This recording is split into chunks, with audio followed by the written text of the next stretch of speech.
Hello student, how are you. I hope आप सभी ठीक होंगे। तो आज से हम एक्सरसाइज 3E के क्वेश्चन नंबर 7 से बताएंगे। Okay, Selina concise physics class 9th numericals ICSE board की बात हो रही है। ठीक है, देखो क्या कह रहा है। कह रहा a man weigh 600 newton on earth, what would be sorry what would be his approximate weight on moon, give reason for your answer.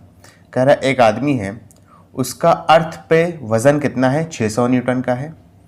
कह रहा है उसका अप्रॉक्सीमेट वेट कितना होगा चांद पे, और जो भी उसका वेट होगा उसको बताने के लिए रीजन भी दीजिए। यानी जो भी आप आंसर देंगे उसको सपोर्ट करने के लिए आपको रीजन भी बताना पड़ेगा। ठीक है, देखो आसान क्वेश्चन है, देखो सोल्यूशन।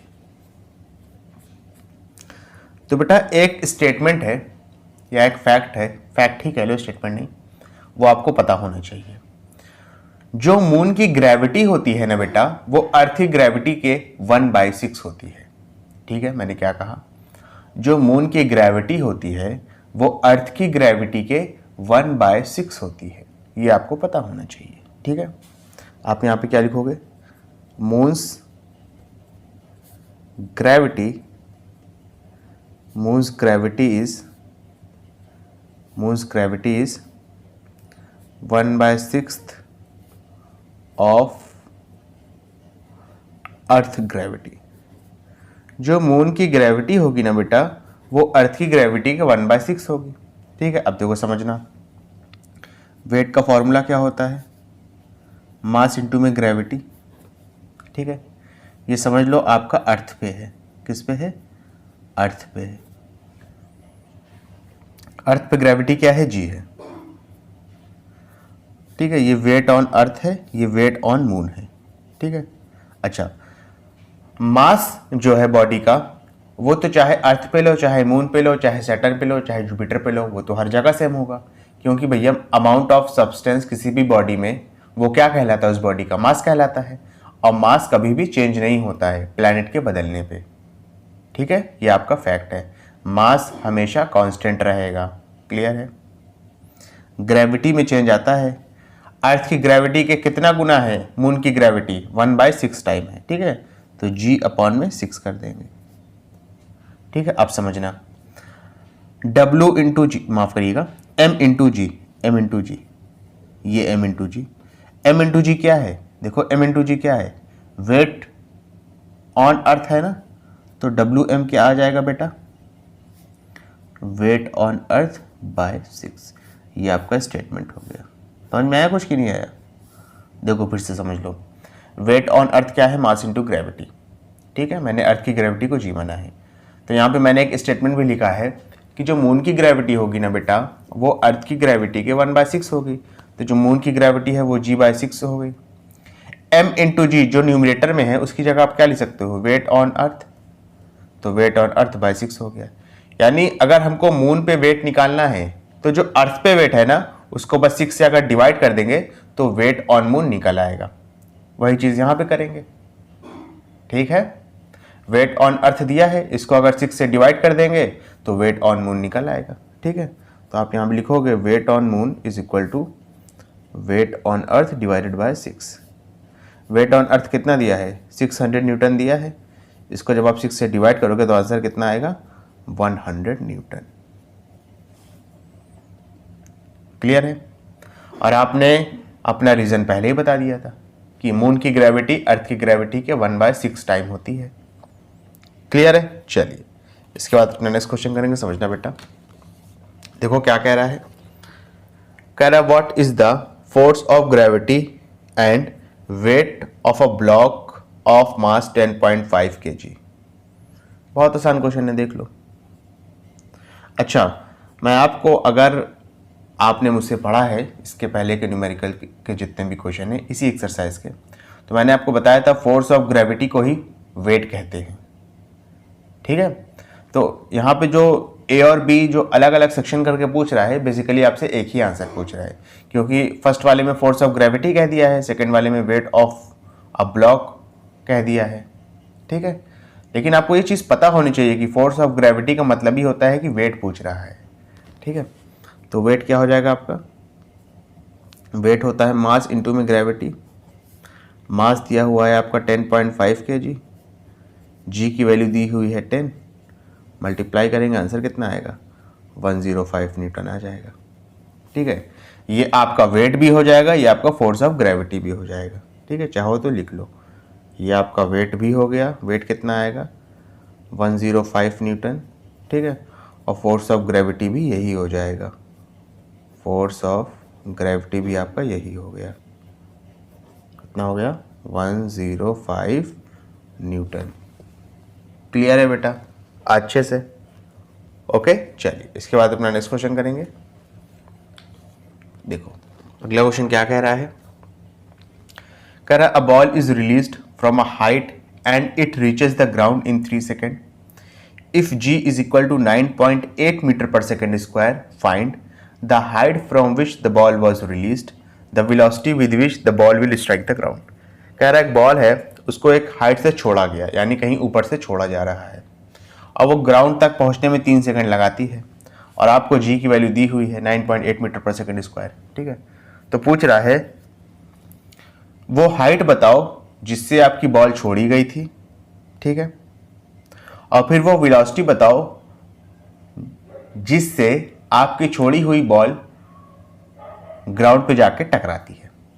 ठीक है, यानी पहले वो हाइट बतानी है जहां से आपकी बॉल छोड़ी गई थी, सेकंड वो वेलोसिटी बताओ जिस वेलोसिटी के साथ आपकी बॉल, छोड़ी हुई बॉल जाके ग्राउंड से टकराती है। सॉरी बेटा। ओके, तो बेटा इस क्वेश्चन को करने से पहले कुछ चीजें हैं, उसको आप जान लीजिए तो आपके लिए ज्यादा आसानी रहेगी। ठीक है, देखो बेसिकली 2 केस हैं, बता देता हूं जल्दी जल्दी समझ में आ जाएगा। केस 1, केस 1 में क्या है, जब भी हम कोई चीज को ऊपर से ड्रॉप करते हैं, यहां से क्या कर रहे हैं, फ्री फॉल करा रहे हैं, फ्री फॉल। ठीक है, फ्री फॉल का मतलब ऊपर से ड्रॉप करा रहे हैं। ठीक है, तो इसकी जो इनिशियल वेलोसिटी होती है ये 0 लेते हैं हम हमेशा। ये मान लो ग्राउंड है आपका, बॉल आपके नीचे की तरफ आएगी, तो इसकी इनिशियल वेलोसिटी क्या लेते हैं, क्या लेते हैं हम आपका 0 लेते हैं, 0 मीटर पर सेकेंड।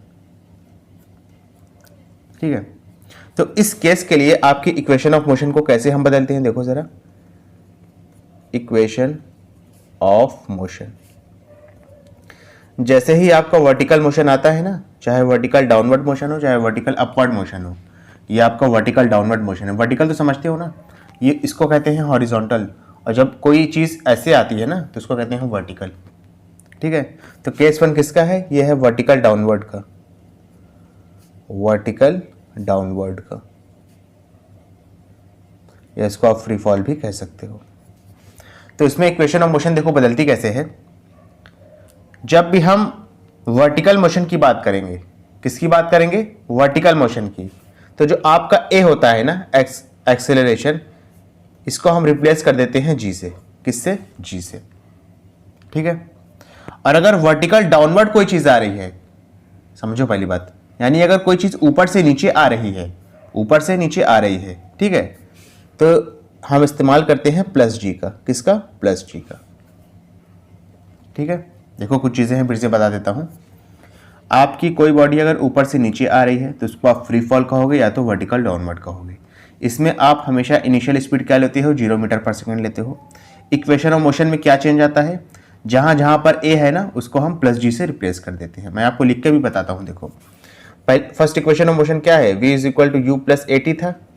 ठीक है, अब ए की जगह पर जी पुट करेंगे तो v इज इक्वल टू हो जाएगा u plus G T.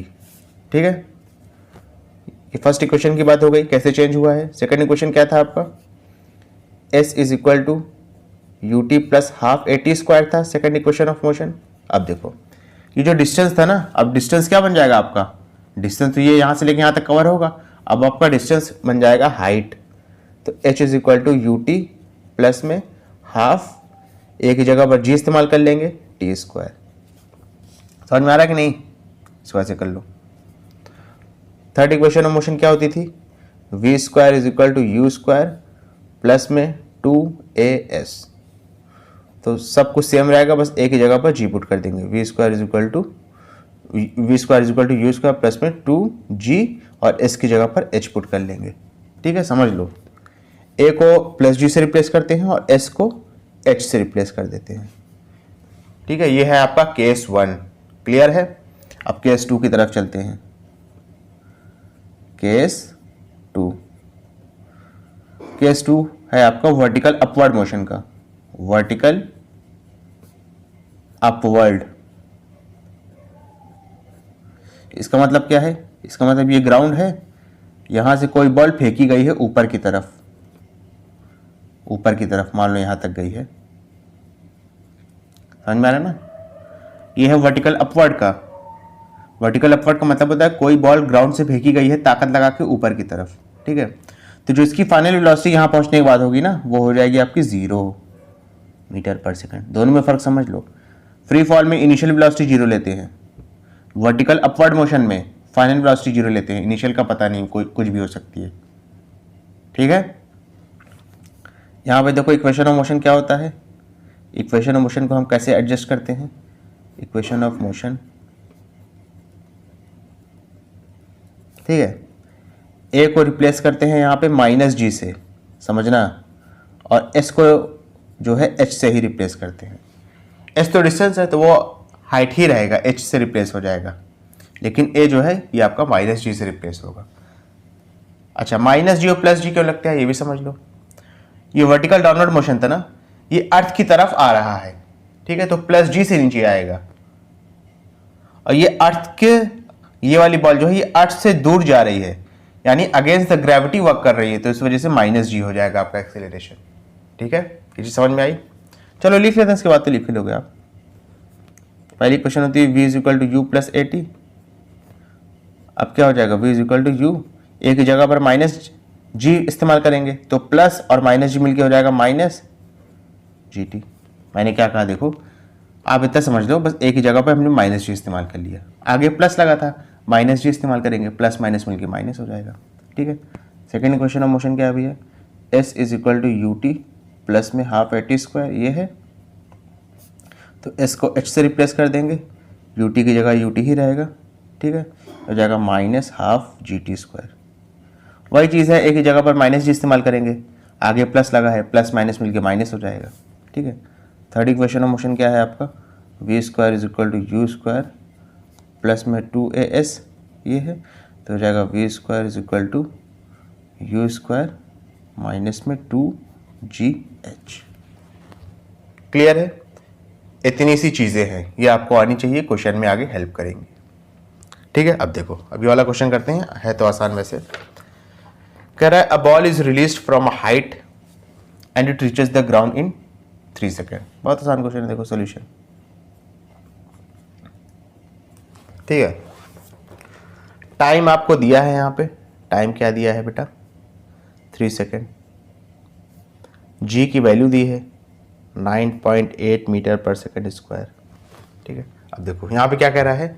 A ball is release from a height, एक हाइट से रिलीज की गई है। इसका मतलब वर्टिकल डाउनवर्ड वाला है ये केस, क्योंकि एक हाइट से रिलीज की गई है। तो यहाँ पे आपको कन्वेंशन क्या मानना है? u की वैल्यू 0 मान लेना है। क्लियर है? आप क्या मानोगे यहाँ पे? u की वैल्यू 0 मीटर पर सेकेंड मान लोगे। आपसे पूछ क्या रहा है? आपसे पूछ रहा है the height from which the ball was released, किस हाइट से बॉल आपके रिलीज की गई थी। ठीक है, तो कौन सा इक्वेशन लगेगा? सेकंड इक्वेशन ना। अब देखो सेकंड इक्वेशन क्या थी यहाँ पे? s = ut प्लस में हाफ at² था, s को h से रिप्लेस कर दिया, a को g से रिप्लेस कर दिया, तो h = ut प्लस में हाफ gt² हो जाएगा। ठीक है ना, हो जाएगा h = ut प्लस में हाफ gt²। क्लियर है? निकाल लेंगे बेटा, अब क्या है, u की वैल्यू 0 है, टाइम कुछ भी दिया रहे, पहला टर्म आपका 0 ही हो जाएगा, प्लस में हाफ, g कितना दिया है? 9.8 दिया था, t कितना दिया था? t आपका कितना दिया था? 3 दिया था। ठीक है, तो 3 का स्क्वायर कर लेंगे, 3 का स्क्वायर आएगा 9। ठीक है, 2 से रिड्यूस करेंगे तो 4.9 आ जाएगा। तो h की वैल्यू कितनी आ गई? ये तो आपका 0 हो जाएगा ख़त्म। 4.9 को 9 से मल्टीप्लाई कर लेंगे, आंसर लिख लो। 9 9 से 81 के 1, कैरी लगा 8, 9 4 से 36 और 8 हो जाएगा 44, फिर एक गिनती के बाद पीछे से पॉइंट लगा देंगे, आंसर कितना आ जाएगा 44.1 मीटर। क्लियर है, समझ में आया? आपको हाइट पता चल गई। सेकंड क्या चीज़ है, the velocity with which the ball will strike the ground, यानी फाइनल वेलोसिटी पूछ रहा है, इनिशियल तो आपने 0 मान लिया था। ठीक है, तो फर्स्ट इक्वेशन ऑफ मोशन क्या होता है, v is equal to u plus a t, तो v is equal to u plus a t, u plus a की जगह पर g इस्तेमाल करेंगे, साथ में t हो जाएगा। ठीक है, निकाल लीजिए, u की वैल्यू तो 0 दी थी, प्लस में g कितना दिया था 9.8, इंटू में t कितना है 3 है, 9.8 को 3 से मल्टीप्लाई करेंगे, आंसर आ जाएगा। 8 3 से 24 के 4, कैरी लगा 2, ठीक है, 9 3 से 27 और 2 29, आंसर कितना आ गया 29.4 मीटर पर सेकेंड। क्लियर है अच्छे से? ओके स्टूडेंट, अगर आपको वीडियो पसंद आई तो इसको लाइक करें, कमेंट करें, शेयर करें और इस वीडियो को उन बच्चों तक ज़रूर पहुंचाएं जो कोचिंग को अफोर्ड नहीं कर सकते। Thank you.